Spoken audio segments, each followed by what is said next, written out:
요한복음 20장 26절부터 29절까지 말씀을 같이 보았습니다. 이 말은 여러분 그 도마에게, 의심 많은 도마에게 주님께서 손을 내밀어서 옆구리에 손을 놓고 또 이제 손가락도 펴주시고 만지라고 하시고 이런 얘기들이 우리가 잘 아는 그런 말씀이에요. 거기 보니까 26절 말씀을 보니까요, 여드레를 지나서 이렇게 돼 있어요. 여드레를 지나서 라는 말이 있는데, 여드레가 며칠이에요? 8일입니다. 그러니까 8일이 지나서 라는 말, 우리는 8일이 지났다 이렇게 보잖아요. 근데 8일이 지난 게 아니고 8일 안에 이 말입니다. 그러니까 8일이 지난 게 아니고 8일 만에, 8일이 안에 그 말이에요. 그 8일 가운데에, 8일 중간에 그 말이에요. 8일이 지나서가 아니고 8일 중간에, 8일 사이에, 8일 가운데에 그 말이에요. 그러니까 8일째란 얘기죠. 예수님이 부활하신 것이 언제죠? 안식 후 첫날, 그러니까 며칠째예요? 8일째란 말이에요. 그러니까 8일 안에 부활하셨단 말이에요. 8일 안에, 8일 가운데에, 8일 중간에, 8일 사이에 부활하셨다는 얘기고요. 주님이 다시 도마한테 나타날 때도 며칠 만에? 7일이 지나고 8일째, 8일 사이에, 8일 중간에, 8일 가운데에 나타나셨다 그 말입니다. 참 이상하죠? 예수님이 그 사이에 다른 일을 할 필요가 있나? 얼만큼? 이상하잖아요, 그죠? 제자들한테 나타났어요. 근데 제자들이 다 주님을 만났는데 도마만 못 만났거든요. 그런 다음에 이제 7일 동안 안 보이시다가 갑자기 8일 만에 오신 거예요. 그러니까 이렇게 된 거죠. 예수님의 부활이 안식 후 첫날 8일째 부활하시고, 그리고 제자들한테 나타났어요. 그리고 다시 또 8일이 지난 거예요. 그리고 도마한테 나타난 거예요. 무슨 말인지 아시겠죠? 그 후에 이제 또 베드로한테도 나타나죠. 그게 요한복음 21장에 나타나는 그런 얘기입니다. 베드로한테 또 예수님이 나타나서 거기서 베드로의 이제 헌신을 받는 거죠. 자, 생각을 해보면 여기 성경에 이 8일 사이에, 그러면 8이라는 숫자에 뭐가 있다는 얘기예요. 그죠? 예수님이 8일째에 온다는 얘기는 8일이라는 것에 뭔가 있다는 얘기예요. 뭔가 의미가 있다는 얘기죠. 성경을 여러분 다 창세기부터 요한계시록까지 찾으면 8이라는 숫자를 여러분이 찾아내면요, 8이라는 숫자는 다 좋은 것만 나옵니다. 왜 그 좋은 것만 나요? 그래서 그 어느 나라는 8이라는 숫자를 굉장히 좋아해요. 8이라는 숫자를요. 예. 그래서 8 이렇게 888 매월 며칠 8월에 8일 이런 걸 굉장히 좋아해요. 왜 그러면 8일을 왜 좋아하냐니까 그냥 좋대요. 그 민족은 그냥 다 좋대요. 그게 8일이 너무너무 좋대요. 근데 그게 이제 우연이 아니고 성경에서 나타나는 그 8의 숫자를 좋아하는 것 같아요. 이 땅에 홍수로 다 멸망했어요. 몇 명이 구원받았죠? 8명이 구원받았어요. 그 왜 9명, 10명 하면 안 되나? 7명 하면 안 되고? 그럼 8명이 구원받았다는 걸 어떻게 성경에 기록해놨는데 어떻게 해요? 8명이 구원받은 거를. 그래서 8이라는 숫자가 나오면 이상하게 죽었다가 살아나는 것을 갖다가 나타낼 때 그때 8이라는 숫자가 나와요. 그러니까 예수님도 안식 후 첫날이니까 8번째 날에 부활을 하는 거죠. 그러면 죽었다가 살아날 때가 8번째 날이라는 얘기고, 노아 방주에 들어가는 사람이 8명인데 무덤 안에 들어갔다가, 방주 안에 들어갔다가 거의 1년이 지나서 나와요. 8명이 나와서 인류를 다시 시작합니다. 그러니까 새로운 시작을 말할 때 8이라는 숫자가 적용이 되죠. 그럼 8은 어떻게 형성이 되었다고 우리가 배워요? 8은 뭐 더하기 뭐 하면 8인데요. 7 더하기 1 그러면 8이 되는 거예요. 그러면 7일째, 성경의 7일째는 창세기 1장, 2장을 보면 6이라고 하는 것은 세상을 창조했고, 그죠? 6일 동안 세상을 창조하고 7일째 되는 날은 뭐 하셨죠? 하나님이 안식하고 쉬셨다 그래요. 그러면 그 안식하고 쉬신 안식일의 주인은 누구예요? 예수님이다. 그래서 안식일날 주인은 예수님이라고 나와 있죠. 그죠? 누가복음 6장 5절에 나와 있는 얘기입니다. 안식일날 주인은 예수님이에요. 그러면 안식일의 주인이 예수님이니까 예수님은 숫자로 말하면 무슨 숫자예요? 예, 예수님은 7이라는 숫자예요. 그래서 7이라는 숫자는 성경에서 7이라는 숫자는 휴식, 안식, 완성 다 이루어졌다라는 숫자예요. 그게 7이라는 숫자입니다. 그래서 7안식, 그래서 안식이라는 숫자도 휴식이라는 그 단어도 안식이라는 단어도 휴식이에요. 휴식한다, 일이 끝났다, 완성이 되었다 그런 말이거든요. 이게 7이라는 숫자하고 안식이라는 숫자가 같아요. 이게 의미가 같아요. 의미가 참 이상하죠. 그래서 예수님이 이 땅에 오셔가지고 사마리아 여자를 만나거나 소경을 만나거나 또 베데스다 연못가에 이제 38년 된 병자를 만나거나 이렇게 만나면 고통스러워하는 사람들을 예수님 만나면 다 해결해 줍니다. 왜 그렇게 해결해 주죠? 안식이니까. 자기가 안식이니까 너희들은 쉬어야 된다는 거예요. 안식일은 어떤 날이냐면 하나님이 일하시는 날이에요. 하나님이 일하시는 날. 그러면 우리는 뭐 하는 날이에요? 우리는 쉬는 날이란 말이에요. 우리는 쉬는 날, 하나님은 일하시는 날. 그럼 보세요. 예수님이 자기가 안식일이니까 자꾸 일을 하시죠. 그러니까 병자들 다 고치는 거예요. 예수님이. 그리고 우리는 이제 쉬는 거죠. 예수님은 우리에게 안식을 주시고 안식일이니까. 자, 그러면 보세요. 예수님이 안식일이니까 숫자로 말하면 7이네요. 7. 하늘은 3이고 이 땅은 4고 하늘에서 이 땅에 내려오면 7이 되네요. 그리고 예수님이 와가지고 십자가 못 박혀 돌아가셔서 완성을 하게 되면 12, 12제자가 되네요. 그리고 12지파, 12제자 하늘나라에, 그래서 12보석, 12제자, 12사도, 또 12지파 뭐 이런 이름들이 해서 12 곱하기 12는 144네요. 144에 곱하기 1000이면 14만 4천 명이네요. 그러니까 이게 숫자가 성경은 어떻게 정해져 있는 어떤 숫자가 있겠죠. 정해진 숫자. 이런 거를 볼 때 7이라는 숫자는 안식, 휴식을 나타내는 숫자고 거기다가 하나를 더하면 8이 되는 거예요. 그러면 노아라는 이름이 뭘까요? 노아흐라는 이름은 안식이라는 이름이거든요. 안식, 휴식이라는 이름이에요. 일이 끝마쳐졌다 하는 그런 이름이거든요. 그럼 보세요. 자, 7도 그렇다고 했죠. 그 다음에 안식일도 그렇다고 그랬죠. 노아도 그렇다고 그랬죠. 예, 그러니까 노아 이름도 같고요. 그 다음에 안식이라는 이름도 같고요. 7이라는 이름도 같아요. 그러면 노아는 틀림없이 숫자로 말하면 뭘까요? 7이죠. 그러면 자기 지금 아들들하고 며느리하고 또 그 아내하고 합해서 몇 명이에요? 7이잖아요. 7. 자기는 7이니까 또 7이 있잖아요. 그러니까 이 7이 하나 있는데 여기 아들하고 며느리하고 그 아내하고 합해서 다 7이거든요. 그런데 이 7이라고 하는 것은 뭐냐면 노아에게 속한 사람들이란 말이죠.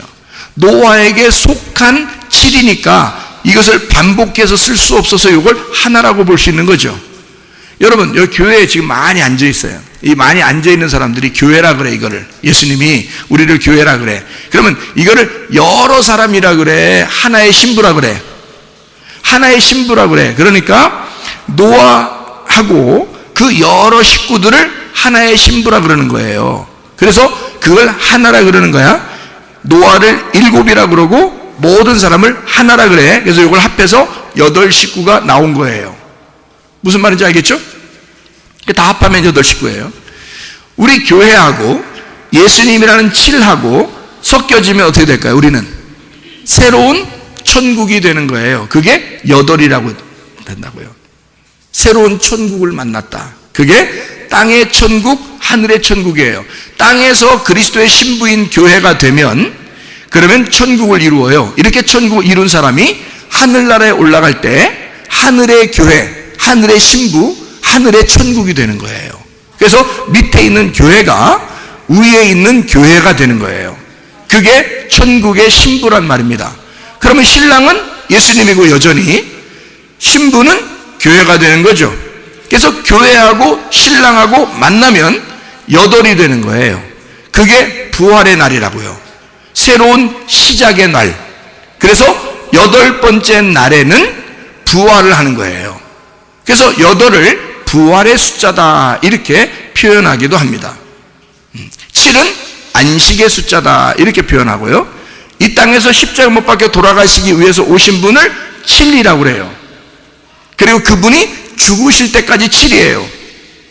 7로서 죽는 거예요. 그러니까 죽는 것이 뭐야? 안식이라는 거죠. 그래서 하나님이 이 땅에 와서 자기가 죽을 테니까 너희들은 죽지 마라 하는 게 안식이에요. 자기가 수고할 테니까 너희들은 쉬어라 하는 게 안식이라고요. 그게 7이란 말이에요. 예수님이 죽으셔서 무덤에 갈 테니까 너희들은 살아나야 된다라고 하는 게 안식이에요. 그리고요, 그 주님이 부활하시면 여덟이 되는 겁니다. 그렇죠? 여덟은 근데 혼자 부활하는 게 아니에요. 여덟은 원래 예수님은 뭐라고 했어요? 7이라고 그랬잖아요. 그래서 럭키 세븐이라고 그러잖아. 럭키 세븐. 그러니까 7이야. 그게 예수님이야. 그런데 8이 될 때는 혼자 부활하는 게 아니에요. 누구랑 같이 부활해요? 나하고 같이 부활하는 거예요. 신부하고 같이 부활하는 거예요. 예수님 부활할 때 교회가 생기는 거예요. 교회는 그 전까지는 없는 거야. 있죠. 광야 교회라고 있었죠. 그거는 표징으로 그림자로 보여주는 거고, 진짜 교회는 예수님 안에서 예수님이 죽으실 때 태어나는 거예요. 그게 진짜 교회가 되는 거거든요. 그래서 예수님 죽으시면서 교회가 태어나 그게 부활해서 나타나는 거거든요. 그래서 성령이 오셔야 교회가 나타나는 거예요. 원래 하나님의 백성들이 모여 있어요. 그걸 교회라 그럽니다. 근데 예수님이 죽으시고 부활해야지만이 그 교회가 나타나는 거예요. 그러니까 여러분 생각해 봐요. 8이 돼야 부활하신 그리스도 안에서 교회가 나타난다는 얘기입니다. 그러니까 교회가 같이 부활하는 거죠. 8째 날에. 예수님 혼자 부활하는 게 아니에요. 그러니까 예수님 혼자 죽었다 부활하 이게 아니라 죽으실 때는 혼자 죽으셔요. 그런데 부활할 때는 같이 부활한다. 그래서 8째 날에 부활하는 거. 안식 후 첫날. 안식일 날도 죽어서 무덤에 있었어요. 이해가 됩니까? 안식일 날도 예수님이 죽어서 무덤에 있어요. 우리 보고 너는 죽지 말아라. 내가 죽을 테니까 너 죽지 말아라. 내가 지옥을 경험할 테니 너는 지옥을 쳐다보지도 않게 해주겠다. 그런 말이거든요. 그리고 난 다음에 8째 날 너와 내가 함께 부활할 것이다. 여러분, 자녀가 있으면 자녀가 아플 때, 자녀가 아프면 여러분 어때요? 부모가 마음이 안타깝죠? 자녀가 아프면 너는 너고 나는 나니까 너 아픈 거하고 나하고는 아무 상관없어. 아파야 크는 거야. 응? 뭐 그래요? 아니면 아기가 아프면은 그 말도 못하는 아기가 아픈다고 해봐요. 그럼 여러분 어때요? 저는 그런 거 경험해 봤는데, 말도 못하는 아기가 아프잖아요. 그러면 어떤 마음이 들어와요? 내가 아팠으면 좋겠다. 그런 마음이 들어오죠. 내가 아팠으면 좋겠다. 왜요? 너는 나고 나는 너니까. 이 아이는 그걸 못 느끼지만 부모는 그걸 느낀단 말이에요. 네가 나고 내가 너야. 너는 내 안에서 태어난 또 하나의 나니까. 네가 아픈 게 너무 안타까워. 그래서 내가 대신 아팠으면 좋겠다. 그래서 저는요, 기도를 그렇게 했습니다. 아이가 아플 때 하나님 앞에, 하나님, 제가 대신 아팠으면 좋겠습니다. 근데 저만 그런 게 아니라 부모들 마음은 다 그럴 거예요. 그죠? 예, 그런 마음이 안 들어. 나는 왜 그런 마음이 없었지? 뭐 이러면 부모도 아니야. 그는 부모이기를 포기한 사람이지. 부모는 당연히 그런 마음을 가져요. 내가 대신 아팠으면 좋겠다, 이제 그런 마음을 갖거든요. 왜 그래요? 이 아이는 이 아빠가 아픈 거를 경험하지 않았으면 좋겠다. 자, 아빠가 실패하고, 아빠가 실수하고, 뭔가 아빠가 사업이 망하고, 막 힘들어지고 그러면 자녀들한테 그 힘든 걸 그대로 물려주고 싶어요. 어떻게든지 해결해서 자녀들은 고생 안 하게 해주고 싶어요. 어떻게든지 해결해서 자녀들은 고생 안 하게 해주고 싶은 게 부모의 마음인 거예요. 야, 내가 너한테 물려줄 것은 실패뿐이다. 내가 너에게 물려줄 것은 죄악뿐이다.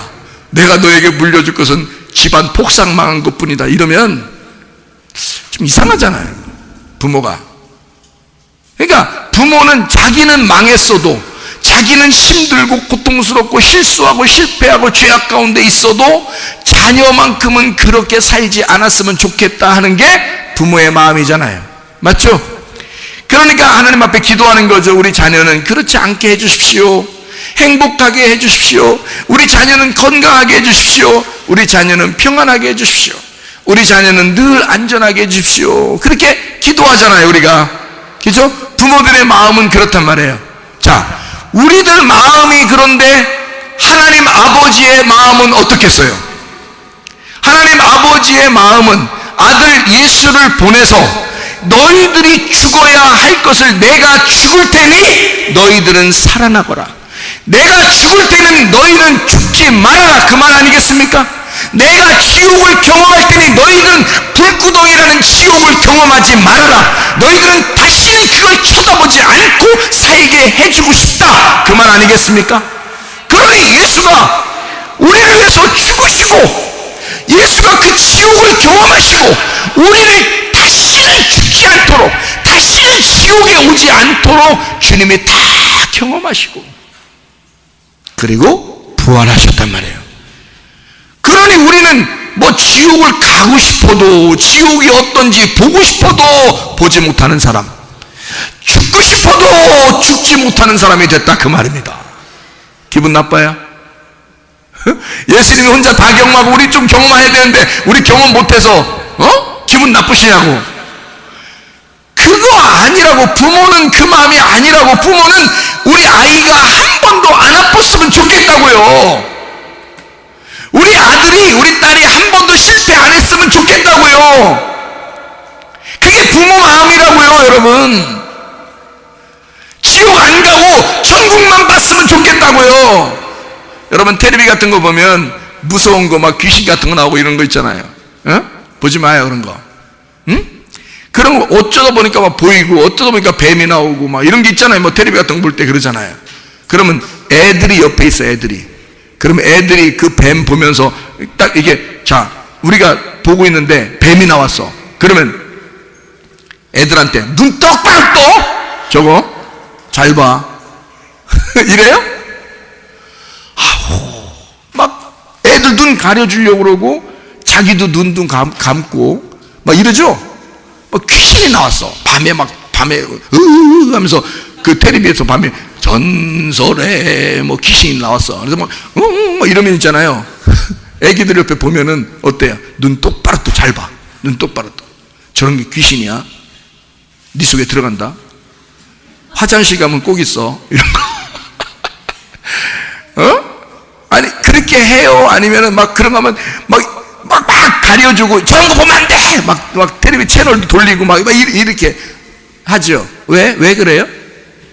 나쁜 거 안 봤으면 좋겠다는 거야. 에? 우리 아들, 딸이 나쁜 거 안 봤으면 좋겠다는 거야. 그런데, 자, 부모님이, 우리 부모들도 그러는데 하나님 아버지가 우리 보고 너 지옥 좀 잘 보고 다녀라. 지옥 좀 잘 보고 다녀. 거기 불로 막 그냥 미꾸라지 같은 거 잡아놓고서 불 위에다 올려놓고서 소금 탁탁 치면 그냥 팍팍팍 뛰는 것처럼 그렇게 되는 게, 그런 게 지옥인데 잘 봐. 보고 다녀, 그거. 구더기 같은 거 막 후루후루 하면서 이렇게 돌아다니는 거, 막 불구덩이 속에 막 있는 거, 그거 잘 좀 보고 다녀라. 더 보여줄까? 더. 하나님이, 야, 내가 더 보여줄까? 하나님이 그러겠어요? 하나님이 어떻게든지 지옥을 안 봤으면 좋겠다 하겠어요? 어떻게든지 우리 자녀들을 지옥을 못 보게 해주고 싶은 거지. 이해가 돼요? 그러니까 주님은 지옥에 있는 것들에게 자기가 예수가 죽으시고 우리 인간의 모든 죄악 때문에 내가 대신 이 인간들을 위하여 죽고, 그래서 그 죽었다, 다 끝냈다, 이 사망과 저주를 다 끝냈다고 자기가 증거하시는 거야. 지옥에 있는 모든 사자들에게도 다 증거하시는 거야. 그리고 우리 인간들은 다 그런 지옥에 한 명도 가지 않기를 바라는 마음으로, 내 자녀들이니까 너희들은 천국만 가야 돼. 그래서 부활하신 거라고요. 여러분, 무슨 말씀인지 아시겠죠? 그날이 8번째 날이에요. 그날은 예수만 부활하는 것이 아니라 여러분과 함께 우리가 같이 우리가 그리스도 예수 안에서 같이 부활하게 하려고 부활하신 날이 8번째 날. 그래서 8번째 날에 자꾸 나타나는 거예요. 8번째 날에 보여주는 거예요. 노아 방주 때도 8명이 구원받는 거고, 안식 그 첫날 부활하는 거고, 8번째 날에 또 도마에게 나타나서 의심하지 마라. 의심하지 마라. 내가 부활했다. 너 내 옆구리에다 손을 넣어봐라. 옆구리에 손을 진짜 넣었다고 생각해요. 진짜 넣는지 안 넣는지 모르겠는데 여러분 같으면 진짜 넣고 싶어, 안 넣고 싶어요? 응? 저는 넣고 싶어. 저는 넣고 싶어. 여러분은 진짜 막 너무 착한 사람들이라 어떻게 넣어요? 이렇게 하지만 저는 넣고 싶어요. 왜 그러냐면 예수님의 옆구리를 탁 찔러서 넣으면요, 뭐가 잡힐까? 뭐가 잡혀? 예수님의 심장이 잡혀. 그 심장을 만지고 싶어. 예수님의 그 마음을 만지고 싶어. 예수님의 그 벌떡벌떡 나를 사랑하시는 그 심장을 만지고 싶어, 나는. 그래서 나를 이토록 사랑하셨구나라고 하는 것을 깨닫고 싶어. 그걸 느끼고 싶어. 그 심장의 고동 소리를 내가 만지면서 평생 잊지 않고 살고 싶어. 예수님은 자기 옆구리에다 손을 놓고 도마, 의심하는 네가 내 속에 집어넣고 한번 나를 만져봐라. 그게 이 순간이란 말이에요. 어느 날? 8번째 날. 8번째 날에 도마에게 나타나 네가 나를 만져라. 그래요. 참 놀라운 거죠. 그 주님의 사랑입니다. 의심하고 있었던 도마를 그냥 지나치시지 않으시고 주님이 다시 나타나서 내가 부활한 것은 나 혼자 부활한 게 아니야. 너와 함께 부활한 거야. 네가 다시는 죽지 않기를, 네가 다시는 지옥을 경험하지 않기를 위하여 내가 너와 함께 부활한 거야. 그러면서 도마에게 얘기하니까요, 도마가 거기서 무릎을 꿇는 겁니다. 주님, 나의 주인이십니다. 그리고 나의 하나님이 되십니다. 부활하신 예수님은 이 땅에 계신 예수님이 아니라, 죽으시기 위해서 오신 예수님이 아니라 부활하신 하나님이십니다. 그러니까 도마가 그렇게 고백하는 거예요. 나의 주인이시며 나의 하나님이십니다. 8번째 날, 예수 그리스도가 이 땅에 7번째 남편으로 오셨다는 것을 여러분에게 말씀을 드렸죠.